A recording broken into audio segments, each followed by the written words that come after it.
আপনার ওয়াইফাইতে 2.4 গিগাহার্টজ আর 5 গিগাহার্টজ দুটো অপশন দেখেছেন? তাহলে একটা প্রশ্ন, যদি 5 গিগাহার্টজ এত ফাস্ট হয়, তাহলে রাউটার কোম্পানিগুলো 2.4 গিগাহার্টজ এখনও কেন রাখে? অনেকেই ভাবে 5 গিগাহার্টজ মানেই বেস্ট, কিন্তু ধরুন আপনি রাউটার থেকে 2-3টে রুম দূরে চলে গেলেন, হঠাৎ দেখলেন স্পিড কমে গেছে, ভিডিও বাফার করছে, আবার 2.4 গিগাহার্টজে সুইচ করতেই নেট স্টেবল। কিন্তু এটা কিভাবে সম্ভব?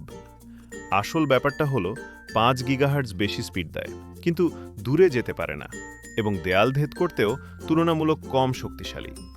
অন্যদিকে 2.4 গিগাহার্টজের স্পিড কম, কিন্তু অনেক দূর পর্যন্ত পৌঁছাতে পারে এবং দেয়ালও ভালোভাবে ভেদ করতে পারে। তাহলে কোনটা ভালো? যদি রাউটারের কাছাকাছি থাকেন 5 গিগাহার্টজ, আর যদি দূরে থাকেন বা অনেক দেয়াল থাকে 2.4 গিগাহার্টজ।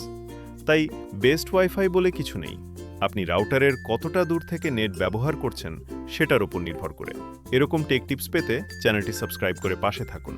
ধন্যবাদ।